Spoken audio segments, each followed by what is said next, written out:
Time de mineiros.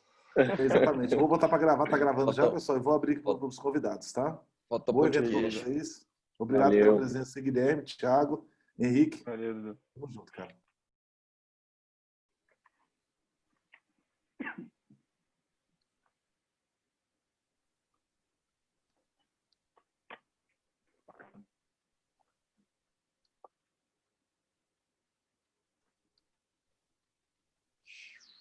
Tá valendo, pode começar, pessoal. Massa, Duduzão, obrigado. Valeu. Fala, galera. Boa tarde aí, sejam bem-vindos. Estamos aqui hoje. Fala, Saulo, Ismael, Ícaro. Chegando mais gente aí. Massa.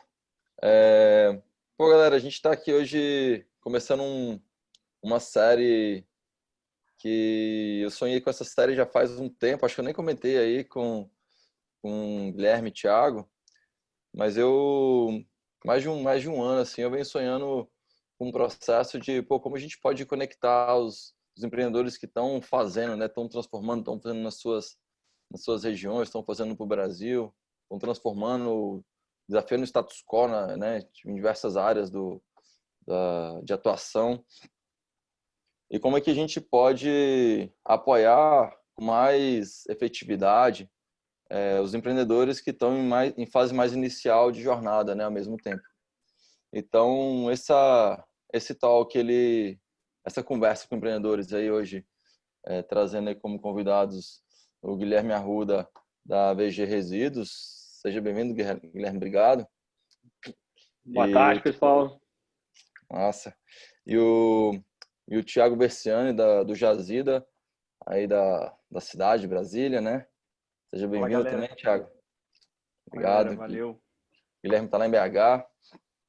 Então, assim, esse projeto ele nasce com essa ambição de a gente poder compartilhar um pouco dessas histórias, do desafio diário, né, do empreendedor, de aprendizados dessa jornada, de todo esse processo que é construir uma empresa e construir uma empresa no Brasil que a gente sabe que não é para amadores, né? Então,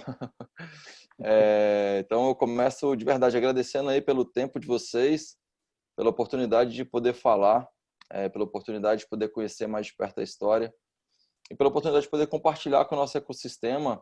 A gente está aqui em Brasília e nosso ecossistema, a gente tem alguns empreendedores que se destacam, a gente tem empresas que nasceram e que são referências, mas ainda assim a gente tem um ecossistema em processo de construção, né?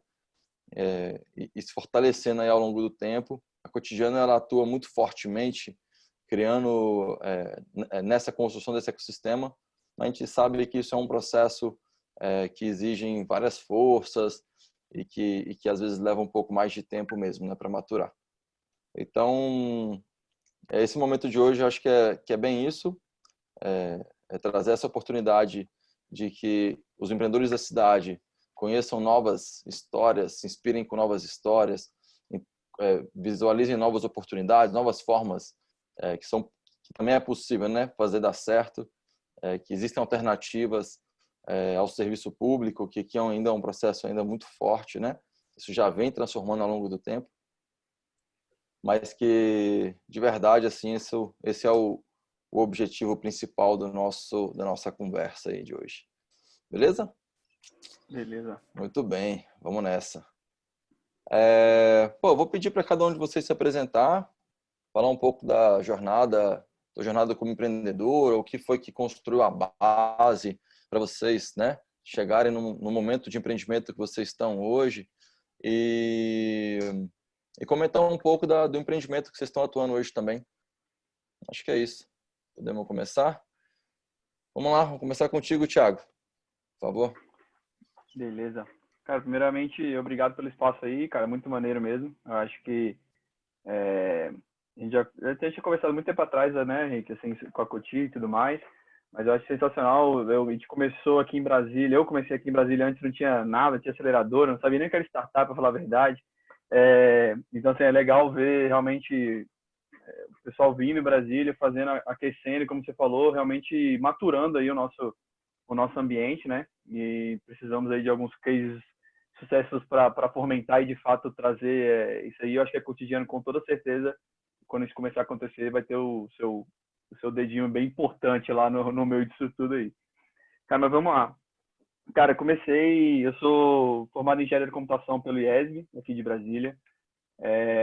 Comecei minha história, eu estagiei no Banco Central como suporte técnico durante 2 anos, aí depois fui para o Senado rapidinho, aí depois do Senado eu pulei para a IBM. E aí quando eu fui para a IBM, cara, entrei como estagiário, faltavam uns 4 semestres para formar ainda, eu falei, pronto, fechou, né, minha vida. Acabou, tipo, basicamente me aposentei. Agora eu só preciso trabalhar igual um corno aqui e, cara, acabou, certeza que eu vou deslanchar aqui, vou virar diretor, vou ficar milionário aqui dentro e acabou. Essa era a minha visão. Assim, eu não senti ainda a necessidade de empreender, por mais que depois eu fui olhar para trás, assim, algumas coisas que eu tinha feito desde moleque. Lembrei desse tempo atrás, tipo, eu tinha um dos primeiros gravadores de CD entre meus amigos, assim, quando eu era moleque, criança, nem lembro quando teve isso. E aí eu ia nas bancas, comprava aqueles CDzinhos de 1000 jogos, aí vendia para meus amigos, entendeu? Copiava, fazia as cópias e vendia para meus amigos. Não sei nem se eu posso falar isso, que eu posso ser preso, né? Acho que a revista nem existe deve mais. estar prescrito já. Já prescrito, graças a Deus. Fazia, cara, eu lembro, moleque, não sei se vocês lembram de um, chamava Alfio, ET Teimoso, não sei se vocês lembram, muito tempo atrás, eu fazia umas revistinhas manuais, assim, e vendia para meus amigos por R$1, sei lá, alguma coisa, quando eu era moleque, assim. Então, depois eu fui resgatando isso, eu falei, cara, já tinha alguma coisa ali, né? E aí, beleza, né? Fui para a IBM, fiquei ali um tempo, fiquei acho que uns 4, 5 anos na IBM, cara, foi muito proveitoso, sensacional, acho que tem algo que até hoje eu carrego de lá, uma estrutura de 100 anos de empresa, né? Quando eu estava lá, eles fizeram 100 anos, se não me engano. Então, realmente é algo muito legal, assim, de ter passado na minha história. E aí depois eu ainda não me senti completo, fui para o Instituto de Pesquisa Eldorado. E ali no Instituto de Pesquisa Eldorado trabalhei num projeto bem bacana também de inovação, mas mesmo assim algo ainda não estava me suprindo ali, né? E aí eu cheguei pro meu amigo na época, o Matheus, que é meu sócio hoje nas 2 empresas que eu tenho, que ele tinha trabalhado comigo na IBM, depois no Eldorado, e aí ele que me levou para o Eldorado, de fato. E aí a gente falou, cara, e se a gente fizesse aplicativo, cara? Ele já tinha um aplicativo que tinha um número de downloads relevante no Windows Phone, por incrível que pareça. E eu tinha uns 2, eu acho, para Android, que eu gostava na época. Na verdade, era o celular que eu tinha. Então, fui fazer um aplicativo. E a gente falou, cara, é mesmo, né? E se a gente fizesse algo desse tipo? E aí a gente, cara, sem entender muito o que estava acontecendo ali naquele momento de fato, eu conversei com a minha família, né, e tudo mais, ponderei, conversei com a minha namorada na época, que hoje é minha esposa, e a gente falou, cara, não tenho nenhum periquito que depende de mim, tem uma família que poderia me suportar em caso de emergência, sabia, né, que o mercado de tecnologia era um mercado aquecido, eu sempre fui um funcionário muito bom, então eu falei, cara, se der qualquer treta, eu sei que de fome eu não passo, talvez eu desse uns passos para trás ali na carreira, mas vambora. Eu e o Matheus saímos e fundamos na época Two Minds Development. E aí a gente tentou ali alguns projetinhos no início, né? A nossa ideia era assim, em um ano fazer 20 aplicativos. E aí nesses aplicativos fazer, sei lá, tipo R$200 em cada um de propaganda, e aí a gente poderia fazer um projeto maior. Essa é a nossa ideia. Mas bem no comecinho a gente passou num projetinho da Nokia na época, antes de ser comprada pela Microsoft. E a gente recebeu um investimento de, na época, se não me engano, 40 mil euros. Se fosse hoje, a gente estava milionário, né? Dava pra comprar uns 3 apartamentos aqui em Brasília, no valor do euro, né? Mas naquela época era dinheiro, obviamente, mas assim, não tanto quanto hoje. E aí a gente, cara, conseguiu ali desenvolver esse projeto que chamava Turi, que era uma rede social. Foi sensacional esse projeto. E no meio do tempo ali, a gente também construiu um jogo que chama Okisou, que hoje tem, se não me engano, mais de 15 milhões de downloads, cara, para Android. E o Jazida, né, cara? O Jazida, só eu expliquei, isso foi o meu processo com a Two Minds, foram os 2 produtos de fato que a gente tirou ali.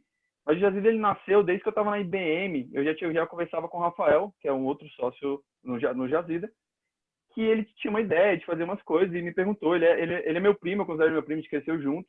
E aí ele falou, cara, dá para fazer isso? Aí eu falei, cara, eu acho que dá para fazer isso sim. Eu sempre fui muito curioso, gostava de fazer milhões de coisas, assim, eu nunca parava quieto. Aí eu falei, cara, me dá uns 2, 3 dias que eu tento ver aqui. Aí no dia seguinte já mandei um e-mail para ele, cara, é isso aqui? Aí ele falou, não, cara, sério? Em meia-noite eu procurei Brasília inteira alguém para fazer essa merda e ninguém nunca tinha feito. Aí eu falei, não, cara, acho que dá sim, vamos trocar uma ideia. E começou ali um processo bem moroso em vários motivos, a legislação brasileira que estava querendo mudar, e aí foi segurando. E aí o Jazzida foi ali crescendo, criando corpo. Aí o Matheus, meu sócio na T-Minds, entrou pro Jazzida, e eu também. E aí a gente começou a trabalhar ali meio que part-time, né? E aí quando as coisas começaram a acelerar um pouco no Jazzida, foi quando a gente recebeu um investimento aqui de Brasília. E já tinha uma versão lançada, que já tinha uma parte de cobrança, mas a gente sentia ali que tinha que fazer algumas melhorias para, de fato, né, ter mais clientes. E aí a gente passou no Startup Brasília e a gente recebeu um investimento a fundo perdido, né, de R$ 200 mil na época, que basicamente a gente gastou com bolsa e outras coisas, né? Mas depois eu posso falar um pouco mais especificamente a importância disso. Então esse foi todo o processo, né? E hoje estou no Jazzida, já tem, cara, 5 anos aí, sou CTO, sou responsável pela parte de tecnologia.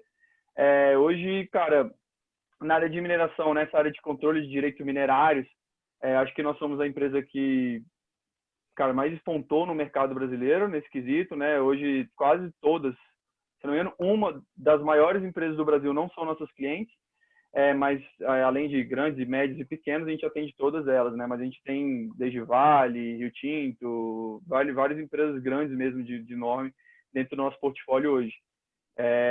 Cara, eu acho que, resumindo assim, meu passado e presente, é isso. E hoje eu estou full time aí no Jazzida há um bom tempo já. Massa. Obrigado, Thiago. Isso aí. Guilherme, tu pode contar pra gente um pouco da tua história também, cara? Claro, vamos lá. Primeiro eu queria agradecer, Henrique, pelo convite, né? Conheci o Saulo ano passado num evento que a gente foi em Altamira, no Pará, nunca tinha ido no Pará. Fiz um evento lá do Sebrae. Foi bem legal. Então agradecer também, né, o Saulo e bom, meu nome é Guilherme Arruda, né? Eu sou formado na engenharia de controle de automação, mas desde o início do curso eu sempre fui para o lado de TI, então a gente tem essa similaridade aí, Thiago. Comecei a programar muito cedo e como você, rapidamente eu consegui estágio na Accenture, acho que eu estava no 4º período, era muito novo na época. E, né, a visão de carreira, principalmente da minha família e tal, era entrar numa empresa grande e fazer carreira lá dentro, né? Acho que esse era o conceito de sucesso que eu tive, né, na minha vida até aquele momento inteira, né? Então, assim, acho que é muito parecido com o que você falou. Rapidamente eu vi que comecei a ser promovido rápido, né, me destacar lá dentro. Opa, já resolvi minha questão profissional, né? E eu fiquei lá alguns bons anos, acho que eu fiquei 6 anos também, acho que 2004, 2010, mais ou menos. Foi quando um amigo meu, ele trabalhava comigo na Accenture, ele saiu para fazer um mestrado na Europa, e lá ele teve uma visão totalmente diferente, né, de inovação, de startup, coisa que a gente aqui no Brasil nem se falava, não tinha nada sobre o assunto, né? E ele voltou com uma visão muito legal de inovação e com uma ideia de começar uma startup. E ficou uns 3 meses tentando me convencer a sair do meu emprego para empreender com ele, né? E é muito legal que o dia que eu realmente decidi sair, eu lembro direitinho, assim, eu fiquei uma semana com frio na barriga, assim, sabe? Porque quando eu falei com a minha família, parecia que eu tava morrendo, assim, sabe? Todo mundo me olhou com a cara de enterro, o que você tá fazendo da vida? Não acredito que você vai largar tudo. Então foi um processo bem complicado e internamente também, porque a gente estava acostumado com a questão de receber o salário no final do mês, né? Acho que foi realmente uma mudança grande de vida nesse processo. E aí eu saí para fundar uma startup, né, que se chamava Livro Books. A gente fazia livro interativo para criança, que é algo completamente diferente do que a gente faz hoje. Né? Eu entrei para assumir essa parte de tecnologia também, né, ser o CTO lá na época. E foi uma experiência fantástica, porque a gente fez aplicativos sensacionais, assim, a qualidade, para todo mundo que a gente mostrava o aplicativo, o pessoal adorava, né? A gente fez aplicativo para Warner nos Estados Unidos, a gente fez Discovery Kids aqui no Brasil, Warner, a gente fez aplicativo Superman, Batman, Scooby-Doo, assim, foi só aplicativo sensacional, né? A gente só esqueceu de como que ia vender esses aplicativos, né? A gente preocupou tanto em fazer os melhores aplicativos a gente chegou a ter mais de 1 milhão de downloads, né? mas a gente, né, preocupou em fazer os melhores aplicativos do mundo e esqueceu de como que a gente ia vender esses aplicativos, né? Então, a gente acabou encerrando a empresa em 2014 para 2015. E aí eu fiquei um tempo tentando entender o que seria meu próximo desafio. Eu sabia que eu queria empreender. É engraçado, né? A gente toma porrada, perde dinheiro, rala igual um doido, mas quer continuar fazendo isso, né? Que já é algo que não se explica, né? Mas eu fiquei um tempo tentando entender o que eu ia fazer, né, em seguida. E aí eu conheci o dono de uma empresa de consultoria na área ambiental. Por coincidência da vida, meu pai, ele é um destinador de resíduos, então eu já ouvi falar de resíduos a minha vida inteira, né? Mas a ideia veio quando eu conheci o presidente de uma empresa de consultoria grande, né? Uma das maiores do Brasil na área ambiental. E aí a gente começou a namorar, fazer algumas coisas, a gente criou alguns projetos de consultoria online, algumas coisas, nada, né, assim, que tinha engrenado, até que a gente teve a ideia de fazer o VG Resíduos, né? Eu já tinha uma experiência de lidar com a indústria, desenvolver software para a indústria, né? Na época de Accenture. Então a gente resolveu montar o VG Resíduos, que é a startup que a gente está hoje, né? Final de 2016 para 2017. E acho que foi uma ideia bem legal que a gente está conseguindo fazer crescer ao longo do tempo, né? Basicamente a gente é uma solução aí completa para a gestão de resíduos das empresas, né? Desde o dia a dia da gestão. Então a gente otimiza o processo, a gente garante a rastreabilidade do resíduo desde a geração até a destinação, a gente gera todos os indicadores, todos os relatórios, e além disso a gente ajuda os nossos clientes a encontrar melhores soluções para o resíduo, seja de venda ou de melhores fornecedores para destinação, né? Os clientes colocam na nossa plataforma o resíduo que eles geram, né? E a gente vai achar aí um melhor fornecedor considerando alguns critérios. Então é um pouco diferente de marketplace que existe no mercado hoje, porque a gente realmente escolhe a melhor solução. Brinca, a gente é tipo um Tinder mesmo dos resíduos, né? A gente acha que faz um match mesmo do gerador com o destinador do resíduo. Bom, assim, de forma rápida, acho que é um pouquinho da minha história aí, como que a gente chegou na VG Resíduos hoje. Legal, massa. Massa demais. Eu queria destacar aqui algumas semelhanças aí da jornada de vocês, né? Tipo, os dois começaram de uma carreira técnica, né? Os dois têm uma posição técnica nas empresas que atuam. Tiveram também um empreendimento anterior com proporções diferentes, mas até semelhantes, né? Os dois eram apps, tiveram milhares de downloads, e depois conseguiram avançar para um novo empreendimento, uma nova empreitada aí, já com uma maturidade, enfim, maior, né? Eu queria aproveitar um pouco desse ponto mesmo aí para entender com vocês como é que vocês percebem essa diferença de maturidade. Eu acho que tentar trazer um pouco de retrocesso mesmo mental, tipo, imaginar vocês quando vocês estavam lá no primeiro empreendimento de vocês, depois quando começaram o segundo empreendimento e daí para a mentalidade que vocês têm hoje como empreendedores, assim. Como é que vocês percebem essa diferença, né? Bom, vou começar dessa vez, viu, Thiago? Vai lá, mete bronca, fica à vontade. Assim, a primeira grande diferença que eu vejo é do próprio ecossistema, do próprio ambiente. Assim. Na nossa época, não se falava, assim, empreender era coisa de doido mesmo, assim, né? Não é coisa que a gente fala da boca para fora. Então, não tinha ninguém para apoiar, ninguém para ajudar. A gente tinha, assim, tinha o tio da família que, né, tinha um supermercado, sabe? É um empreendedor talvez mais tradicional, assim, mas não tinha muito apoio. Acho que essa é uma diferença que eu vejo muito grande. Realmente o Brasil melhorou muito comparado de 10 anos para cá, com questão de apoio aos empreendedores iniciais. Assim. Então, falando isso, a gente começou, mas muito cru, assim, de um nível impressionante. Assim, minha vida inteira, eu fui treinado para desenvolver software. Assim, eu era muito bom em software, mas não tinha a mínima ideia de imposto, cliente, mercado, produto, business, vender. Foi algo que a gente realmente foi aprendendo ao longo do tempo e tomando porrada, né? Essa é a verdade. Assim, eu brinquei um pouquinho no início, mas a gente fez produtos maravilhosos. A gente gastava 3-4 meses para fazer um aplicativo. A nossa média era gastar $35 mil para o aplicativo. E a gente, o primeiro que a gente fez, a gente não tinha a mínima ideia como que a gente ia vender ele, né? Assim, a gente colocou na App Store, passou o dia, ninguém fez download. Uai, o povo não tá fazendo download, o que tá acontecendo? Então, assim, a gente, né, tentou começar a criar canais de venda e tal, mas foi algo que foi realmente aprendendo na porrada mesmo. Assim.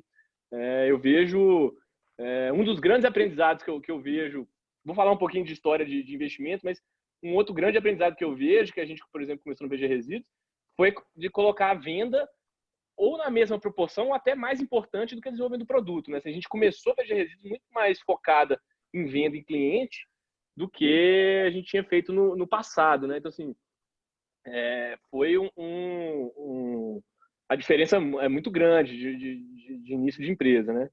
E eu, pelo menos, passei por um processo de aceleração já no VG Resíduos, que foi o CID aqui de Minas, não sei se vocês conhecem, né? Que é um programa do governo, foi muito bom, que aí eu acho que me ajudou a formar como empreendedor, ter a cabeça, né, mais próximo do que eu tenho hoje, assim, mas o início, sair da Live Books para startup para a segunda, a diferença foi muito grande, porque a gente tomou porrada mesmo, assim, não é à toa que eu tenho um amigo, né, que ele fala o seguinte: ele gosta do empreendedor que já tomou porrada, que já faliu empresa, que esse cara aprendeu. O cara que às vezes teve uma carreira de sucesso uma vez só, pode, né, ter sido por vários fatores. Né? O cara que tomou porrada e faliu empresa, esse cara realmente aprendeu bastante. Eu concordo 100%, que a gente já realmente aprendeu na porrada nesse início.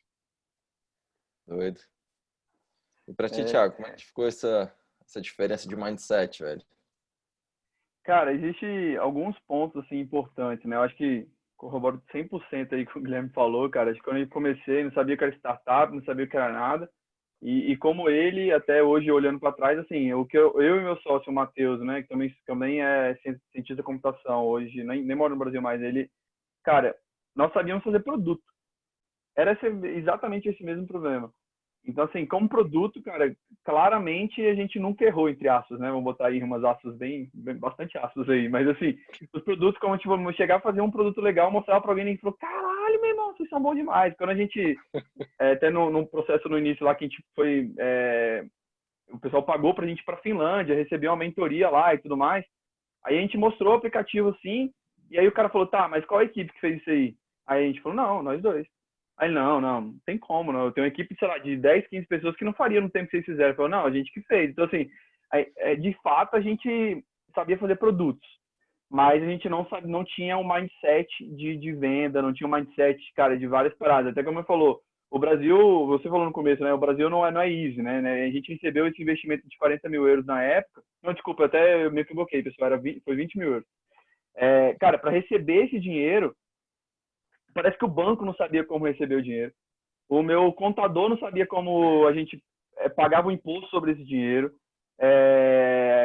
Cara, é uma loucura. Assim, a gente falou, tá, a gente vai ganhar propaganda, a gente vai botar propaganda no aplicativo. Como que eu faço para faturar isso aqui? O dinheiro vem lá da Google, lá dos Estados Unidos. O contador fica, até hoje, contadores botam em cabeça em relação a isso, mas tipo assim, mas imagina 10 anos atrás, era muita novidade. Então acho que tinha um pouco disso também. Mas assim, mas de maturidade, o que eu vejo, principalmente no Jazida, o grande diferencial foi o time que a gente formou. Então assim, nós tínhamos a parte técnica e a parte de venda. Então até foi legal porque eu e o Matheus éramos responsáveis por construir o produto ali no começo. E o Rafa, que é o CEO hoje, ele era a parte, né, de venda, ele que é geólogo, ele que trouxe a ideia e tudo mais.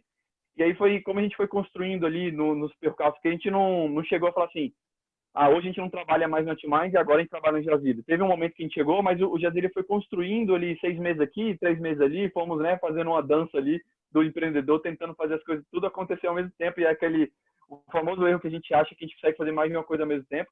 E aí descobre depois, eu também acho que essa é um outro pensamento, que, cara, quando você dá 110%, 200%, né, do seu tempo em alguma coisa, já é difícil dar certo. Agora imagina você, né, ficar mesclando ali. Mas assim, foi basicamente, eu lembro, foi isso. A gente chegou pro Rafa e falou assim, Rafa, a gente acredita que esse software, do jeito que tá, dá para vender. Basicamente foi tipo, velho, se vira e vende essa parada. E aí a gente falou, não, realmente acho que dá. E aí a gente meio que diminuiu um pouco o desenvolvimento na época e o Rafa foi vender. Mas eu acho que o grande aprendizado que eu senti dessa, né, maturidade, algumas outras, como como time, né, que é a parte mais importante hoje de qualquer startup. Mas é isso, é você ter um time coeso, um time que cada um sabe fazer bem a sua parte e as coisas vão funcionar, e todo mundo tem sua autorresponsabilidade de fazer as coisas acontecer, porque se não fosse o Rafa tocando a venda, a gente teria mais um produto bom parado. Igual o Guilherme falou, pô, vou subir aqui, pô, ninguém entra. Como assim? Ninguém acessou, ninguém tá pagando uma mensalidade para usar o melhor sistema do mundo, entendeu? Então, acho que é bem isso mesmo, né? E eu acho que de maturidade como pessoa, cara, contar rapidamente esse caso. Quando a gente foi para a Finlândia, a gente era moleque, né? A gente tinha acabado de fazer o aplicativo e a gente falou, cara, vocês estão pagando pra gente ir para a Finlândia? Nós somos, né? Nós somos, cara, muito bom, nós somos foda. Aí chegamos lá, cara, primeiro dia tinha que fazer um pitch. Aí beleza, a gente foi, fez um pitch. Primeira vez na vida que a gente escutou o que era pitch. Aí a gente, pô, foi lá e fez um pitch. Cara, ninguém bateu tanto na gente. Tanto na gente. Isso, sei lá, 7 anos, não lembro direito, 6 anos, eu sou muito ruim em espaço-tempo. Mas 6 anos atrás, os caras bateram tanto na gente que era uma rede social, que ia ser muito difícil e tudo mais, que tipo assim, eu e o Matheus, a gente voltou pro hotel, tipo assim, cara, esses caras são malucos? Manda a gente vir pra cá, do outro lado do mundo, velho. Tinha 200 horas de viagem, para os caras chegar aqui e bater na gente. Como assim, velho? A gente voltou bem puto mesmo pro hotel, assim, saca? Bem indignado. E ali foi uma das primeiras lições que a gente teve de fato como pessoa, assim, cara. A gente naquele momento, a gente levou pro pessoal, entendeu? Naquele momento ali, a gente tava levando, tipo assim, cara, o cara tá falando mal do meu produto, ele tá falando mal de mim. E quem esse cara acha que é pra falar mal de mim, entendeu? Mandou eu lá pro Brasil pra vir falar isso. Tipo assim, a gente pegou um ranço naquele momento ali. E aí a gente percebeu, foi passando por uma maturidade ali, e é isso, que tipo, o brasileiro é muito boa praça, né? Se um amigo seu pergunta se tem com feijão no dente, você tem vergonha de falar que ele tá com feijão no dente, cara. Se o cabelo dele tá bagunçado, você não tem coragem de falar que o cabelo dele tá bagunçado. Cara, porque nós somos boa praça. Isso não interprete todo o lado ruim, mas a gente tem esse lado ruim também. Então, se você mostra um aplicativo para um amigo seu, ele fala que aplicativo maravilhoso. Você pede para ele baixar, ele nunca nem baixou, nem se cadastrou. Então, assim, lá a gente tomou essa porrada e a gente começou a entender que não, cara, lá ninguém era sério, ninguém estava falando sobre um produto, sobre algo. E, cara, e a gente depois foi amadureceu durante lá, foram 2 semanas de aceleração. Cara, que não sei nem se pode chamar de aceleração, né? Mas foram 2 semanas de porrada. Mas assim, que a gente amadureceu principalmente como pessoa nesse quesito. A gente começou a separar Thiago e Matheus e o produto. Pô, eu tô falando mal do meu produto, cara, deixa eu escutar o que esse cara tá falando. Deve ter algum motivo real para ele estar falando isso aí, entendeu? Acho que a maturidade é isso, e acho que isso leva para sempre. Por mais hoje em dia, quando eu participo de alguma banca e alguma coisa, eu troco ideia, eu tento ser o mais realista possível, né? Meio que Shark Tank lá, mas assim, não tentando ser muito motivar, mas tentando ser um pouco realista, mas é difícil. As pessoas também, até hoje no Brasil, ainda não recebem muito bem críticas nesse sentido. Acho que a galera da aceleração tá entendendo bem o que você tá falando aí, velho. Que bom, isso é importante, cara. Eu acho, cara, assim, a gente tem 2 coisas muito legais aí na fala de vocês, que é o seguinte: primeiro, engenheiros, né, meu? Engenheiro é um bicho que nasceu para criar produto mesmo, para fazer aquela parte ali. Eu também tive formação como engenheiro. E para mim, também na minha cabeça também era a mesma coisa. Tipo assim, pô, produto criado vai ser vendido e tá tudo certo. Só que a gente sabe aí, com toda a jornada que a gente vem vivendo, pelo discurso de vocês e pela estatística das startups que a gente vê, que é muito comum mesmo os empreendedores construírem produtos que não fazem nenhum sentido, porque estão dentro das suas casinhas, né? Não saíram para validar isso e não conseguiram entender se de fato existia um problema no mercado, se aquele produto que estava sendo desenvolvido realmente ia ter uma aplicação prática. E muitas vezes esse ímpeto, né, de pegar e sair fazendo, talvez seja pelo simples desafio de pegar e sair fazendo mesmo. Então, assim, até mesmo o propósito, né, o porquê de estar desenvolvendo aquele produto não está muito alinhado muitas vezes ou consciente. Então, esse é um ponto muito bom mesmo. E outro ponto que você traz aí, Thiago, sobre, pô, o cara foi lá, falou mal do meu produto, tá falando de mim, que isso, esse bicho. A gente chama isso aqui de abertura do empreendedor, coachability, né? E que faz parte do processo, cara, porque assim, às vezes a gente chega muito cheio de si, né? O empreendedor chega muito cheio, e quando a gente está muito cheio, não tem mais espaço para mais nada. E nessa hora, no nosso processo aqui, toda vez que a gente identifica um perfil desse, um problema desse, a gente dá um feedback, mas com certeza a gente não avança em nenhuma negociação, porque a gente sabe que vai ser que a gente não consegue num curtíssimo espaço de tempo quebrar aquilo.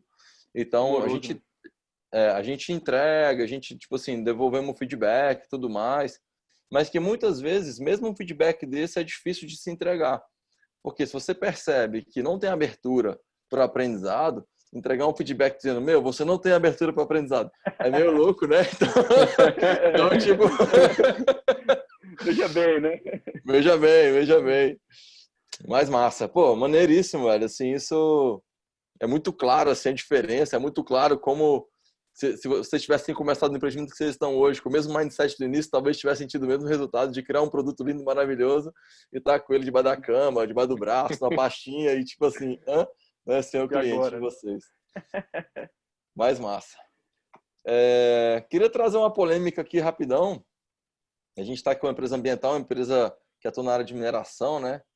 E muitas vezes aí a mineração é vista como um vilão aí do ambiental e tal. Mas pela oportunidade mesmo, queria que vocês comentassem um pouco sobre isso aí, rapidinho.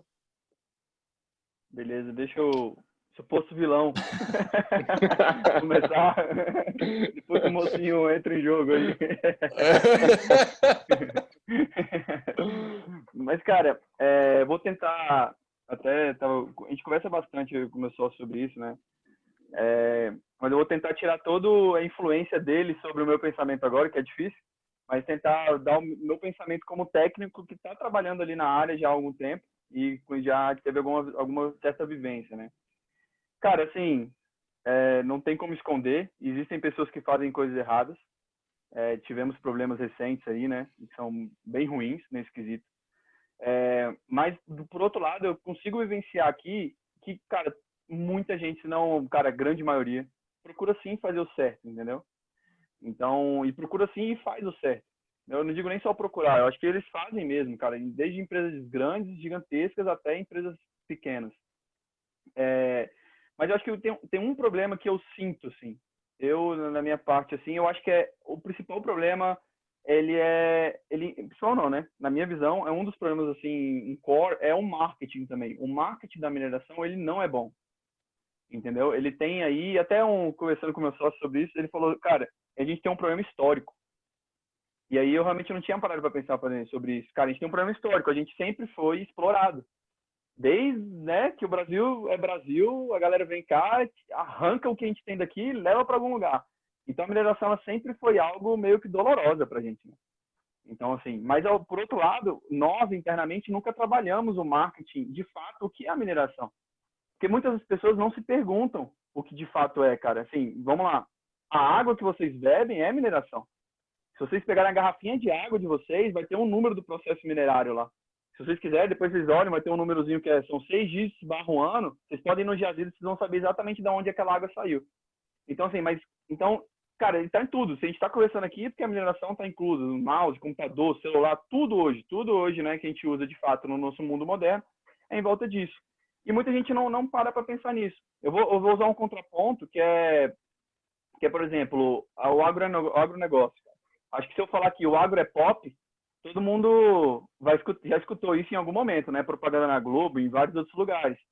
E assim, não querendo contrapor, assim, é pior, é melhor, mas, cara, o agronegócio, ele também, né, tem uma parte que prejudica o meio ambiente também. Mas, assim, olha como existe todo algo pro agro é pop. Por que não existe o mine é pop, a mineração é pop, né? Então, assim, eu acho que se a gente tivesse talvez um pouco de maior conscientização o que é de fato a mineração e o quanto isso traz de benefício tanto para os locais quanto para o Brasil como um todo, PIB, produtos e tudo mais, eu acho que a gente deixaria de ser um pouco do vilão, entendeu? E é mais ou menos por aí que eu acho que a gente poderia talvez iniciar um pouco essa conversa com a comunidade, uma conversa com todos sobre isso. E um caso bem rapidinho, cara, ano passado a gente foi no maior evento de mineração do mundo, que acontece no Canadá. E, cara, cheguei lá, me assustei, porque tinha propaganda de empresas de mineração no metrô. tinha propaganda de mineração em outdoor. E aí eu falei, caraca, cara, como assim? No Brasil parece que as empresas se escondem, porque parece que elas têm medo exatamente por essa visão negativa. E lá não, cara. Então, claramente se vê uma forma diferente, uma ótica diferente sobre aquilo. Eu nunca fui na Austrália, mas a Austrália também é muito forte, Canadá, né? Mas assim, já escutei falar que lá o pessoal adora, cara. Mineração, ninguém, o cara bate no peito e fala, cara, que é mineração mesmo e tudo mais. Mas eu acho que por causa disso, o pessoal tem maior conscientização do impacto benéfico também da mineração. Entendeu? Então, acho que tem um pouco... Minha visão fora, tentando tirar um pouco da influência, é essa, assim, cara. Massa, cara, obrigado. Sei que é delicado, mas, de novo, não, é uma oportunidade interessante que a gente tem na mesa de explorar o assunto. E realmente, assim, eu queria te ouvir, Guilherme, como é que você percebe esse movimento das mineradoras, né? E se tem algum benchmark que você acha que, puta, que tem feito um bom trabalho e prevenido bem aí o processo de degradação ambiental e tal. Bom, assim, eu acho legal, Henrique, esse assunto, né? Apesar de realmente ser polêmico, mas assim, a visão da VG Resíduos, né, ela é realmente um mundo sem resíduos. Assim, a gente acredita que a gente vai chegar num ponto onde todos os resíduos vão ser reaproveitados. Né? Assim, não que as indústrias vão conseguir aproveitar todos os seus materiais no seu processo, mas a gente acredita que a sobra, né, os resíduos do seu processo, a gente vai conseguir reaproveitar em outros processos. Então, é uma das nossas diretrizes mesmo, apoiar o desenvolvimento, só que o desenvolvimento sustentável, né? Então, assim, a gente tem até 2 clientes da mineração, né? A gente tem a Anglo, a gente tem a Uzi Minas aqui de Minas. Então, assim, a gente tem clientes da mineração e a gente consegue ajudá-los a reaproveitar melhor os seus resíduos. Então, eu acho que é muito mais um mindset, né?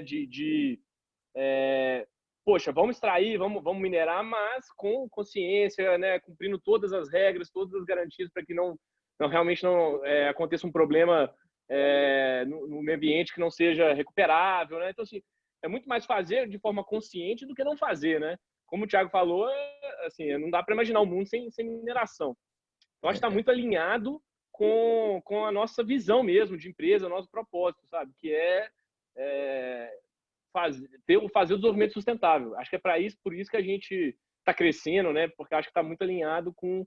Né? A gente está conseguindo alinhar desenvolvimento econômico com o meio ambiente, né? Que eu acho que acredito muito nessa visão mesmo de mundo. Massa, muito bem. Passando a polêmica, queria entrar num assunto que é bem pertinente para a gente aqui, para a galera que está acompanhando a gente, que é... A gente tem aqui na mesa, né? O Thiago, que recebeu um capital seed lá atrás, né? Quase um cheque anjo de 200 mil, e depois não fez mais fund durante toda a trajetória da empresa. E a gente tem a tua empresa, né? A GV, VG, eu sempre troco, a VG, que já está na segunda rodada de captação. E aí sempre rola esse dilema aí do bootstrapping versus funding e tal.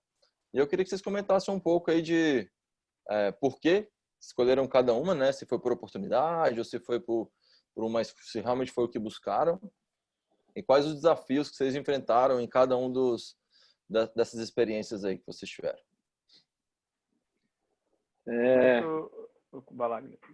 Pode começar? Vamos lá. Vai lá. Bom, nosso caso, né? Eu falei que ia contar um pouquinho, né, da história de investidor. Na nossa primeira startup, né, a gente fez um deal maravilhoso com o nosso investidor anjo, que eu não lembro o valor na época, mas acho que foi um investimento era de 150, acho que é de 100 a 150 mil reais, e ele ficou com 50% da empresa, né? E isso trouxe consequências ao longo da operação da nossa startup, e foi um dos motivos, né, de culminar no fechamento, porque o investidor ele controlava as nossas decisões, então ele tinha poder para vetar determinadas estratégias. Igual o Thiago falou, e faz muito sentido, o dinheiro vinha da Apple Store, do Google Play, que vinha via Estados Unidos. Então a gente criou uma conta nos Estados Unidos, esse investidor nosso americano, era uma conta no nome do investidor e ele repassava para a empresa aqui no Brasil. Então ele controlava o dinheiro, ele tinha poder de veto, assim, realmente foi quase que o lockdown. E a gente, um dos motivos de encerrar foi não conseguir mais administrar essa relação com o investidor que estava fora, né, não estava no dia a dia do processo e tinha um poder de influenciar muito grande. Então, a gente sempre teve esse cuidado com o investidor. Isso não quer dizer que a gente não acha que vale a pena ter investidor, tanto que a gente está na segunda rodada, né? Mas a nossa abordagem para trazer um investimento, ela foi, né, foi diferente. Assim, a gente buscou fazer essa parte inicial de validade dos primeiros clientes, bootstrap, então até para entender se fazia sentido a gente, né, o que eu falei no início, a gente tentou vender realmente, ver se alguém queria o nosso produto. Isso a gente, né, fez sem pegar investimento. Quando a gente teve os primeiros clientes que começaram a usar, começaram a gostar, a gente falou, opa, temos aqui realmente algo que vai fazer sentido. E aí a gente, como eu falei, a ideia veio junto de uma empresa de consultoria na época, que chama Verdigaia, né, o dono dessa empresa. Ele foi tão empolgado com a ideia quanto a gente. Então, assim, ele estava muito querendo participar e entrar. Ele acabou fazendo esse aporte inicial como investidor anjo, né, vamos falar assim. E o principal, né, que eu acho que hoje, olhando para trás, o dinheiro foi muito menos importante do que ele abriu a porta para os clientes dele, né? Então, ele é uma empresa de consultoria que tem mais de 2.000 clientes no Brasil e o perfil de clientes é muito parecido com o que a gente estava buscando. Então, ele abriu a porta para os clientes dele. Se não me engano, os 10, 15 primeiros clientes foram todos da carteira dele. Assim. Então, eu acho que e ele já era da área ambiental, ele fez muita conexão para a gente, abriu muita porta. Então, assim, foi muito mais uma decisão estratégica do que financeira, apesar que a parte financeira ajudou naquele momento, mas não provavelmente se fosse só o dinheiro a gente não teria pegado, né? E agora, né, mais recentemente a gente pegou uma segunda rodada, aí eu acho que já com um pensamento um pouco diferente. A gente já tem, né, uma solução validada, né, por grandes indústrias, né? Só que a gente enxerga ainda, né, a gente precisa ter algumas oportunidades de mercado, a gente precisa desenvolver rápido, né, até para abocanhar esse share de mercado aí que ainda não tem um grande player, né? Então a gente foi realmente uma decisão de velocidade, né, de chegar mais rápido aonde a gente imagina do que necessidade de caixa nesse momento, né? A gente já estava, né, se pagando, né? A gente já estava um tempo se pagando, mas a gente entendeu que fazia muito sentido aumentar a velocidade tanto de desenvolvimento quanto de venda mesmo. Então, foi uma decisão bem mais, nesse caso, mais racional, a gente já com market fit, né, um pouco mais confiante no market fit, então foi uma decisão mesmo de pegar um mercado que hoje não tem um grande player. Foi basicamente as grandes decisões. Assim, eu valorizo muito as empresas que não pegam investimento, porque a gente sabe que o início é bem difícil, mas eu acho que são casos e casos, porque tem mercados que né, é o famoso, se você não for, alguém vai chegar primeiro, né? Então, tem esses pontos para se tomar decisão. Legal, cara.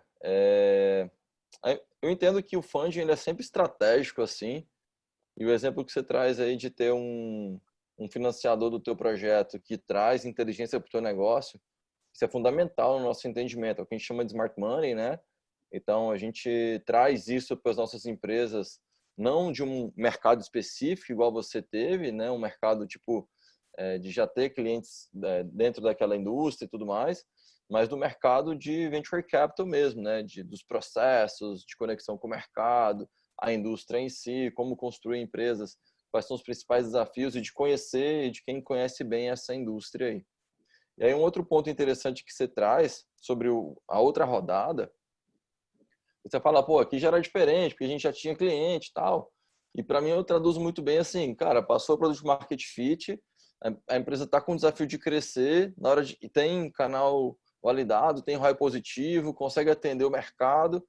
Então, como a gente cresce o mais rápido possível? Esse é um desafio normalmente que as empresas se encontram quando elas chegam para uma rodada série A em geral, tá? Então, assim, isso aí tem algumas questões de tamanho de cheque e tudo mais, mas em geral esse é o momento onde a gente começa a fazer uma rodada série A justamente para aumentar a atração da empresa, um cheque de aumento de tração, aí pode ser um seed maior também, existem outras traduções aí para o mercado, mas com um objetivo muito claro, que é, cara, precisamos crescer, precisamos aumentar o nosso share de mercado, precisamos aumentar a lucratividade da nossa empresa, né, o montante que a gente atua, para a gente ser mais relevante dentro desse mercado. Então, e aí normalmente quem participa dessas rodadas são investidores institucionais, né? Quem foi o investidor de vocês? Você pode falar?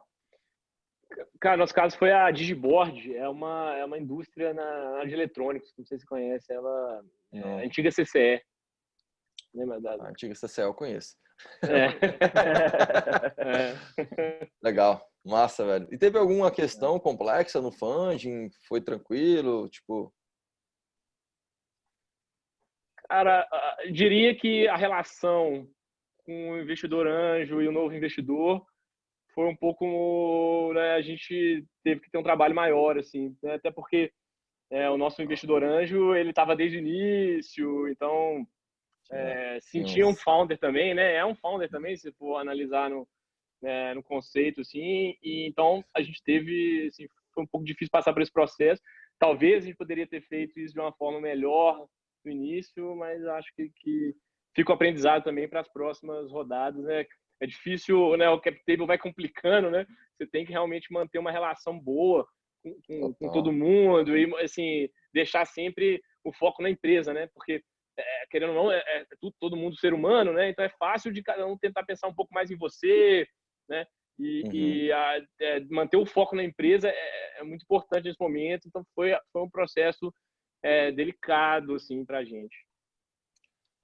Time, né, cara? Pessoas, acho que é isso mesmo. Então, eu gosto de trazer essas questões porque, no final das contas, é só isso, né? Tipo, você escolheu o teu sócio, você escolheu os teus investidores escolheram, e cada um tem suas expectativas com relação a cada movimento que faz, né? Legal, cara. Conseguiram contornar isso bem? Tem alguma dica pra galera de como fazer isso aí funcionar? Cara, para mim é muito. O Thiago vai entender isso. Assim, tem muito a ver com software, cara. Software, o grande problema de software, na minha opinião, é comunicação. Né? Assim, a comunicação tem que ser muito bem feita desde o início até a implantação, utilização, né? Porque eu acho que no caso de relação com o investidor e tal, é comunicar o máximo, estar próximo, muito próximo, às vezes, né? Assim, reuniões, explicar tudo de forma clara, os objetivos, ser muito transparente em todo o processo. Eu acho que isso é o jeito mais fácil de todo mundo, igual eu falei no início, assim, se todo mundo entender que o bem é a empresa, né, isso for muito claro desde o início, eu acho que o processo funciona. Assim, às vezes, principalmente no nosso caso, né, os founders, eles ainda são muito, principalmente no estágio mais anterior da empresa, você faz de tudo, né? Então você tem pouquíssimo tempo. Aí você parar para pensar, nossa, agora eu ainda tenho que fazer uma reunião com o investidor, ficar 2, 3 horas explicando para o investidor tudo, né? Sempre na sua cabeça o cenário já está montado, né? Mas eu acho que a lição cara, faz diferença, é tão importante quanto vender, se você quiser, né, ter investidor, ter uma relação próxima. Então, coloca nas prioridades, porque se não comunicar bem, é uma bola de neve que depois você não consegue voltar, né? Muito bom. Obrigado, velho. Obrigado aí por compartilhar isso. E tu, Thiago, conta pra gente como é que é rodar uma empresa mais bootstrapping, velho, assim. Cara, pois é. Acho que é importante mencionar, né? Realmente, como você falou, a gente recebeu um investimento aqui a fundo perdido da FAP-DF, né? De 200 mil. Por mais que tivesse umas limitações, né? Porque acho que acho que foi 2015, então assim, tem um tempinho, mas a gente tinha algumas limitações, só podia gastar com bolsa, as bolsas não eram aquelas bolsas, né?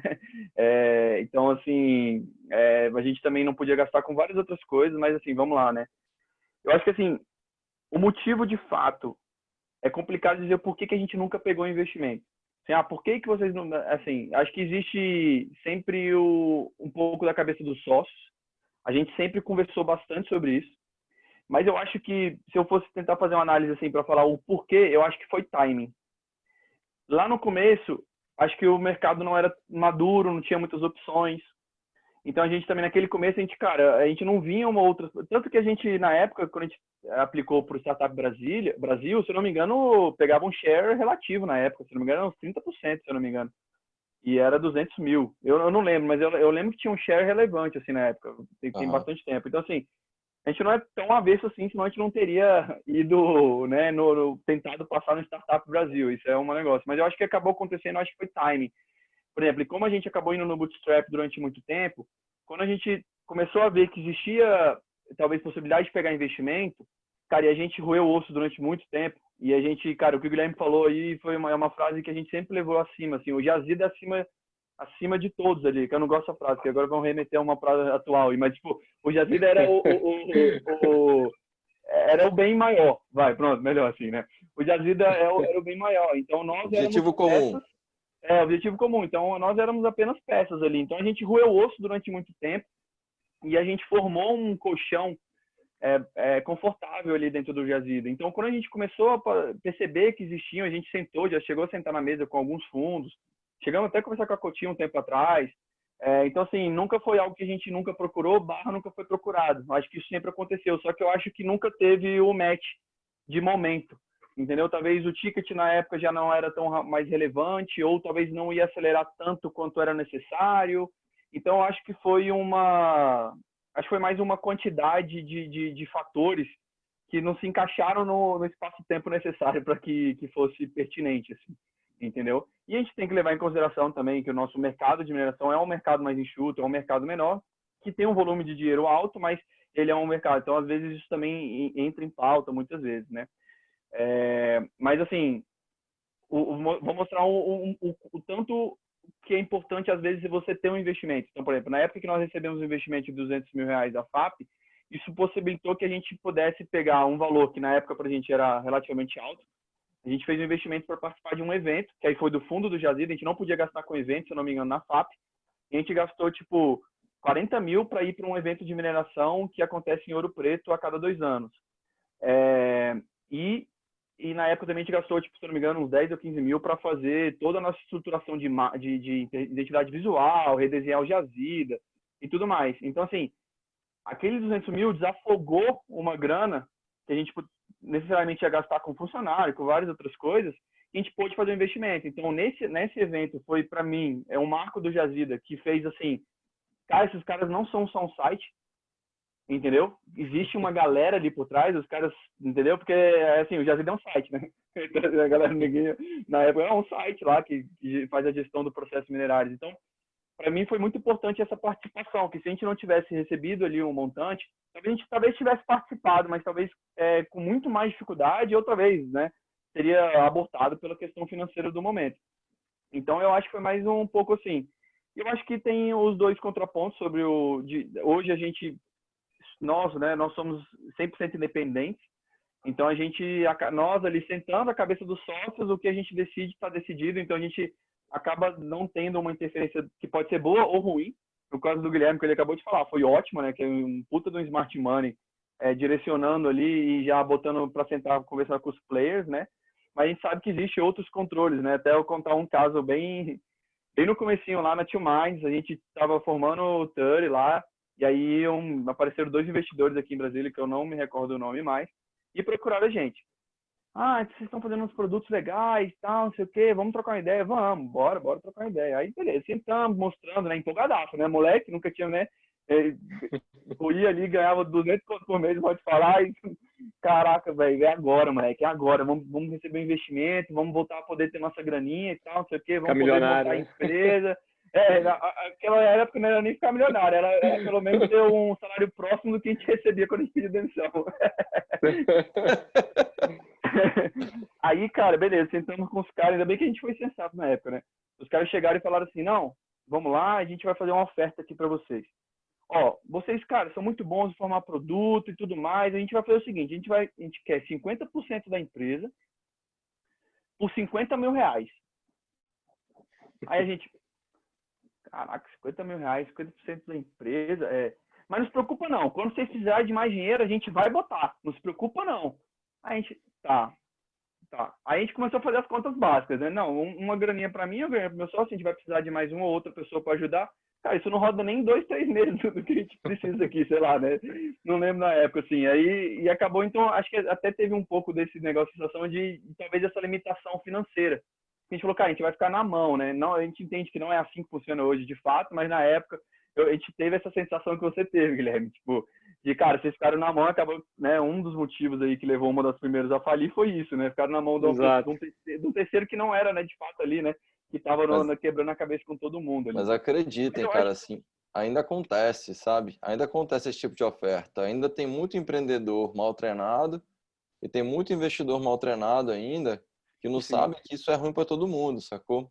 Que os 50 mil que ele tá botando vai pro ralo, ele não vai ter ele de volta, que aquele time vai gastar os 50 mil e vai ficar com um sentimento de dívida com esse investidor, mas também não vai ter o que fazer com aquilo. Então, assim, vai ser um processo ruim. Então, assim, ao invés de você ganha, perde, perde, perde. Todo mundo perde e é um exatamente. ciclo muito ruim, assim mesmo.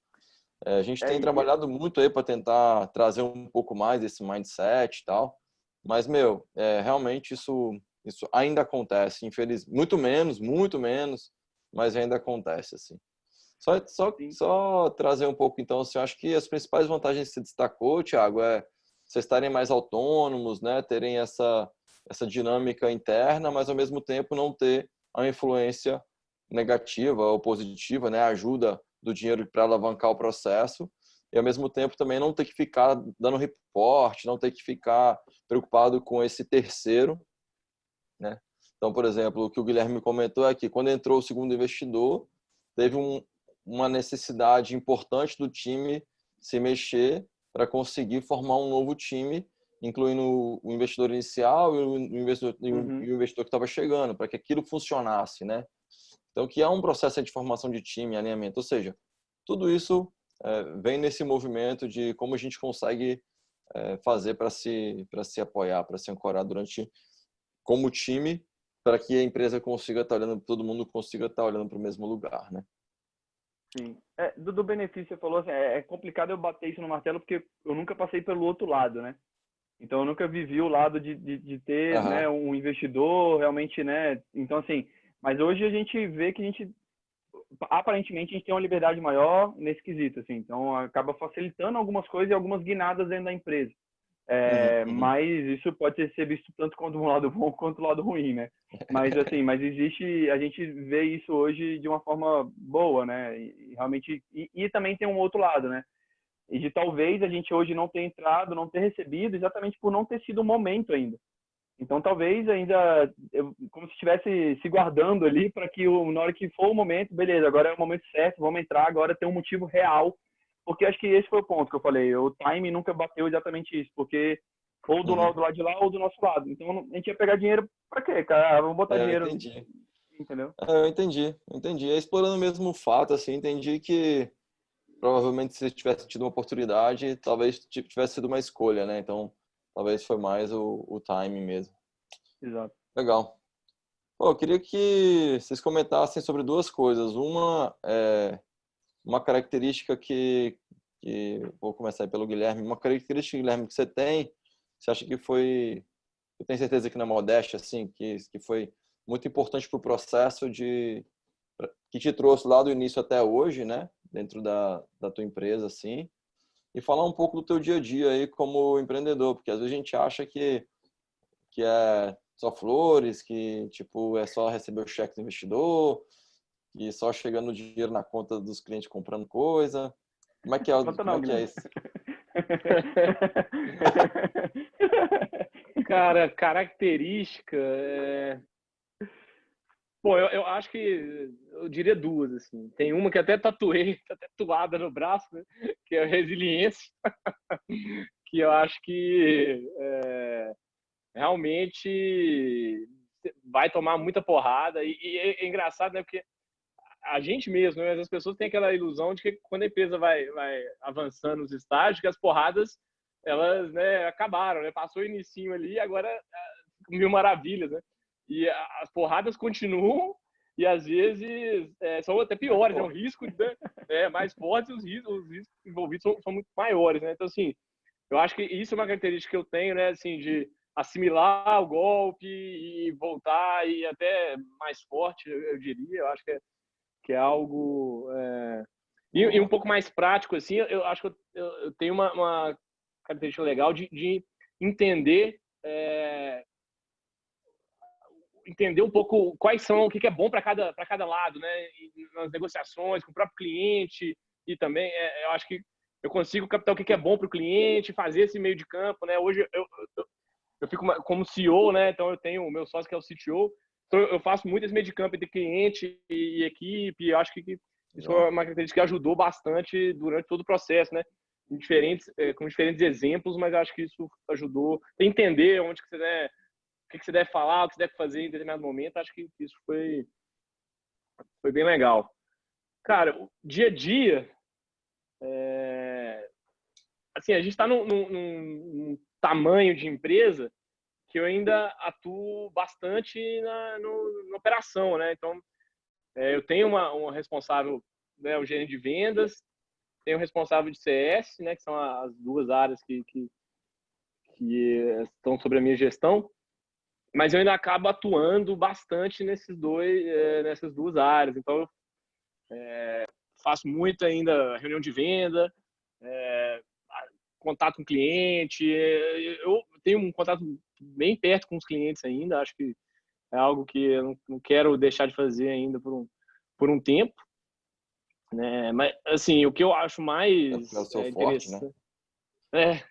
mas o que eu acho mais interessante assim, é o aprendizado, né? Como que as coisas vão mudando, né? Os problemas vão mudando, né? E surgem novos problemas, mas acho acho que é isso que me motiva a ser empreendedor, assim, é como que você não para de aprender. Quando você acha que você aprendeu tudo, sua empresa mudou o estágio e nesse estágio você não sabe nada, tem que começar do zero. Então, isso me motiva muito, assim, me deixa esse desafio me deixa muito, Tem pelo muito menos mais uma empolgado. característica importante aí, que é a adaptabilidade, né, meu? Fato. Boa. Massa. Fala pra gente, Thiago, um pouco sobre isso. Cara, resiliência realmente é uma palavra muito boa, assim, para descrever. Eu acho que todos os empreendedores, né? Na verdade, acho que sem resiliência, né, cara, é quase impossível, porque a gente toma uma porrada de todos os lados, assim. Não é nem para vangloriar, saca, o empreendedorismo, acho que não é nesse sentido, não, mas é porque realmente o caminho ele é árduo em vários aspectos, né, cara? Então, mas assim, acho que da minha. Algo que para mim sempre foi muito importante, assim, que eu acho que me trouxe até hoje aqui no Jazida. Eu acho que eu sempre fui um do cargo técnico, né? Sempre gostei dessa área. Só que, por outro lado, eu sempre fui muito bom pelo menos aparentemente, sempre fui muito bom com pessoas. Pelo menos ninguém me falou o contrário até hoje, né? Se tiver coragem, né? Igual na Finlândia, né? Os caras da Finlândia lá. Mas assim, eu sempre fui, mais que eu seja, por exemplo, eu sempre fui o orador da turma, eu sempre fui como é que é o nome lá? Nem lembro mais o que falava pela turma, é orador não, né? Representante. Representante de turma. Então, assim, eu organizava o churrasco, era eu. Então, assim, por mais que eu fosse aquele cara técnico ali, nerd, que gostava da parte técnica, eu sempre fui eu sempre soube me comunicar muito bem, sempre tive muitos amigos. Então, eu acho que isso ajudou muito nesse processo cara, de comunicação entre todos. Então, eu sempre gostei de sentar, conversar, cara. Eu acho que isso não só no Jazida, mas como até o Thiago, como hoje. Então, cara, tem um problema com a minha esposa, eu sento, troco uma ideia. Com meu pai, mãe, cara, sempre foi com os amigos, né? Quem nunca brigou com amigos, sempre troca uma ideia. Então, assim, acho que nisso também me trouxe ao Jazida e ao Thiago que é hoje, assim, né? Acho que isso facilitou esse intermediário ali, como você acabou de falar, né? Você intermedia muito o cliente né? Então, eu sinto também que eu intermedio, na verdade, o meu CEO com a parte técnica do mesmo jeito que ele provavelmente sente que intermedia, né, com a venda comigo. Então, assim, mas eu acho que essa comunicação para mim foi meio marcante. Eu sempre fui uma pessoa muito, muito comunicativa, assim, sempre gostei muito de falar, né? Acho que vocês já perceberam. Então, nesse quesito, assim, acho que isso ajudou a chegar aqui, né? E como desculpa, qual a segunda parte, cara? Fala um pouco do teu dia a dia, meu. Do dia a dia, né? Cara, eu vou tentar tirar um pouquinho os últimos 2 meses, que foram quarentena e um filho que nasceu, minha filha que nasceu. Porque isso aí mudou bastante, mas que eu acho que tem um ponto positivo essa mudança. Mas eu acho que assim, cara, você não tem hora para iniciar e não tem hora para acabar. Esse é o ponto, assim, entendeu? Não é para ter dó, não é para nada, mas é isso, cara, porque você quando você tem uma empresa, você tem a responsabilidade sobre ela. E aí, quando você tem uma empresa e você tem, cara, colaboradores, sócios, você sente que, cara, não é só você que está no jogo. Uma coisa, talvez, quando você só sua empresa, você fala, se eu não fizer isso aqui, beleza, eu vou ganhar menos, eu vou fazer menos, beleza, é minha responsabilidade. Mas quando você tem outras pessoas ali, essas outras pessoas são seus chefes, né, cara? Os colaboradores são seus chefes, né? Os seus sócios são seus chefes, seus clientes são seus chefes. Então, eu acho que é muito isso, assim, cara. Antes, né, quando a gente ia pro escritório, cara, eu tinha um horário bem certinho. Eu, normalmente, assim, eu chegava para deixar minha esposa no trabalho, chegava entre 8 horas no escritório, mais ou menos. E aí, a hora de sair, cara, é a hora que acabava as coisas. E aquela parada, aquela paz de espírito que é impossível de você ter, eu acho, quando você é empreendedor, porque você sempre tem coisa para fazer. Você sempre tem coisa para fazer. Então, basicamente, você tem que escolher uma hora de ir para casa. Né? É basicamente isso. Tipo, cara, não, para mim deu. Acho que hoje eu tenho que ir para casa, porque senão, né, vou ter problemas em casa também. Então, eu acho que é isso, assim. Mas a rotina, ela realmente ela é puxada, assim. E dos 2 meses para cá, cara, que se entrou aí, né, uma quarentena e que minha filha nasceu também há 2 meses atrás, cara, eu acho que isso vem talvez para talvez trazer um pouco desses horários que talvez sejam necessários. E aí, não sei quem aí é pai ou não, mas percebe que, cara, às vezes de fato, cara, sua filha tá chorando alguma coisa, cara, e infelizmente outras coisas vão ter que esperar, entendeu? E aí talvez esse seja o ponto. É isso, a gente tá no meio do papo aqui, mas podia muito bem ser invadido aqui por, por algum das minhas filhas facilmente. Tipo assim, que acontece todo dia nas reuniões que eu tô. Exatamente, cara. E eu acho que até esse lance da quarentena veio para mostrar um pouco isso, né, cara? Assim, Vamos buscar esse a gente ser equilíbrio, mais né? humanos, né? Um pouco mais humanos nesse sentido, né? A gente tá em casa, até uma reunião recente que a gente teve com a equipe sobre isso, cara. Não se importem se vocês estão fazendo a reunião e, cara, seu filho vai passar, ou alguém te ligar, ou sua mãe te gritar, minha filha, alguma coisa assim. Cara, tá todo mundo passando por um momento e a gente tá construindo um novo home office, né? Não é um home office antigamente. O home office antigamente era basicamente como se estivesse no escritório, né? Vou entrar aqui, não, cara. Hoje é uma doença que está lá fora, que está aí, né, mexendo com o mundo inteiro de uma vez e todo mundo em casa. Então, acho que é bem isso, assim. Eu acho que a rotina, ela é bem, cara, maluca. No final das contas é isso, assim. Legal. Você nunca tem tempo, né? Basicamente é isso. Acho que é um ponto importante esse, cara, que é como a gente busca esse equilíbrio, né? Cada um tem seus limites, o equilíbrio de cada um é diferente. Então, o meu é um, o teu é outro, do Guilherme é outro. Mas é muito importante porque quando a gente começa a avançar em algumas fronteiras que vão gerar outros danos, nós somos um ser humano só, um ser humano que trabalha, um ser humano que é pai, no seu caso, o meu também, um ser humano que é filho, que tem outros contextos que está posto. E quando a gente começa a agredir esses valores, né, essas outras bases nossas, isso começa a gerar dano em todos os outros ângulos da nossa vida também. Então, por consequência, naquele que a gente está priorizando ao extremo. Então, bom ponto, cara, tu trazer isso. Galera, a gente já tá aqui 4:08 agora, eu vou... Estamos puxando aí mais pro final. Vou trazer mais uma pergunta para vocês, mas antes eu quero agradecer de novo aí pelo papo, por abrir, por trazer esses detalhes importantes da jornada de vocês, né? Coisas sensíveis, coisas internas. Então, esse é o objetivo mesmo, a gente conseguiu olhar mais de perto para vocês como empreendedores, para a gente compartilhar essas histórias e trazer mais consciência aí para os novos founders, né? Que estão fundando empresas agora, que estão iniciando suas jornadas, que ainda vão passar por essa estrada que vocês já passaram e já abriram um pouco mais de mato aí, ela está mais pavimentada para eles, justamente porque vocês já passaram, justamente também porque vocês estão aqui compartilhando hoje com a gente. Então, assim, meu último ponto aí para vocês é qual a mensagem que cada um de vocês deixa aí para a galera que está um pouco mais no início da jornada, mesmo empreendedora, que vai buscar os primeiros cheques, que estão brigando pelos primeiros clientes ainda. Então, fala um pouco aí para a gente caminhar para o nosso final. Henrique, antes só fazer um corte, desculpa. Eu ia pedir para o pessoal abrir a câmera para a gente poder tirar uma foto. Um minutinho, só para fazer o registro aqui. Pode ser, Henrique? Uai, já foi, Dudu. Então, abre a câmera aí, pessoal. Valeu. Então, quem ainda consegue, Rob Checks, Silvano tá por aí, Ismael, Rodrigão. Opa, Rodrigão tá com fundo. Vamos abrir. Maneiro. Massa, galera. Oi? Duzão, avisa lá que é a foto, hein? É, Já foi, já é. Vamos nessa, galera. foi. Ficamos então. Massa. Então, Guilherme, o que você deixa aí de mensagem para a galera, cara, que está aí começando, que está buscando os primeiros clientes, quem já está mais no início da carreira mesmo empreendedor aí? Bom, acho que tem receio de né, parecer repetitivo, mas eu acho que é o principal mesmo. Assim, é realmente ter um propósito, né, ser muito intencional no porquê que você está empreendendo. O caminho realmente vai ser muito difícil, vão ter vários obstáculos. Se você não fizer algo, né, que vem de dentro mesmo, que né, se for pelo dinheiro, por favor, não empreenda, porque o dinheiro não vai vir. Se vier, né, os casos de sucesso a gente sabe que são muito poucos, né, e demora.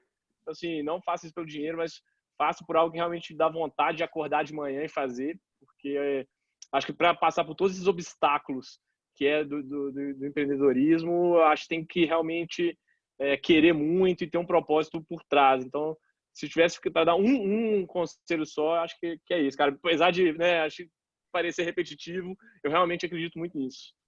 Competitivo não, cara. Obrigado. Isso aí. Concordo muito contigo. Fala, Thiago. Cara, tentando resumir um pouco aí, vai corroborar um pouco também o que o Guilherme falou, cara. Eu acho que assim, o empreendedorismo ele não tem que ser visto como uma sprint, uma corrida, sabe? Ele é uma maratona mesmo. Eu acho que você não pode olhar para daqui 1, 2, 3 anos, entendeu? Você tem que olhar realmente lá na frente, assim.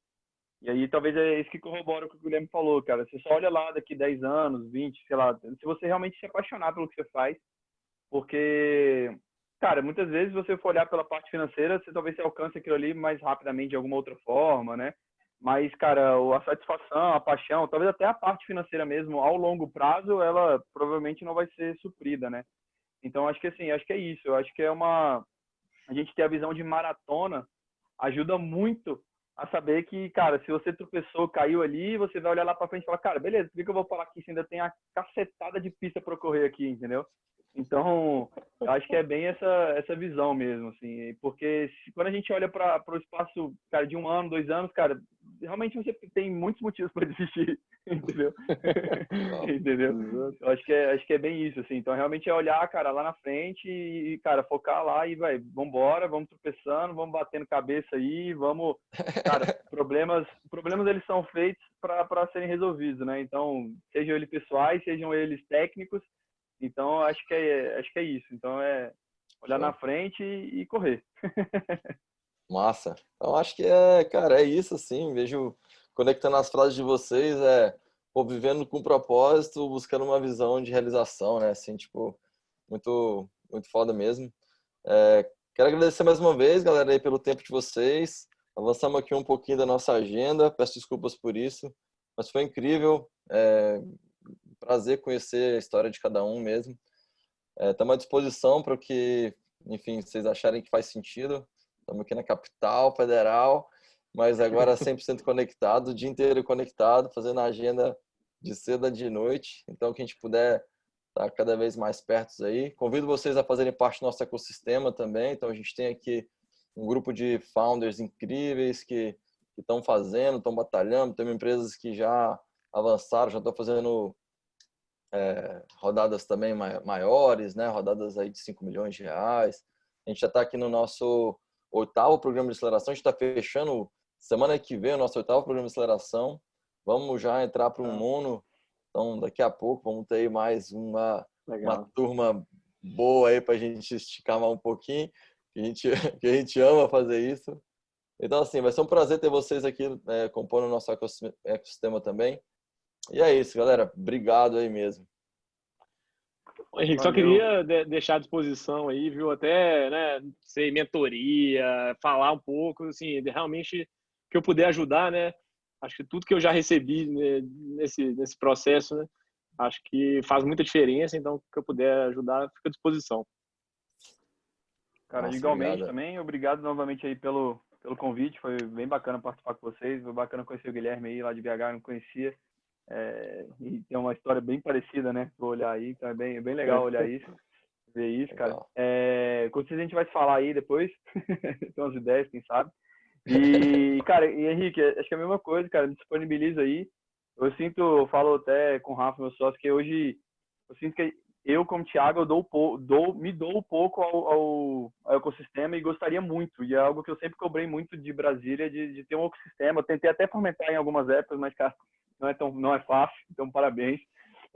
Mas assim, então me disponibiliza aí para, cara, o que vocês precisarem, que seja até para fazer check-in da galera em evento, quando a gente puder fazer check-in em evento, chamar aí que, velho, estamos para toda obra. Ai, que massa. Empreendedor é assim, né, galera? É bom saber Puxando e disso. vai atender cliente, vai resolver com Thiago, é bom saber investidor. disso. Viu? Pode chamar, cara, pode chamar. Muito bom saber disso, Thiago. Obrigado demais, cara. Obrigado demais, Guilherme, pela atenção, pelo cuidado que tiveram com a gente aí.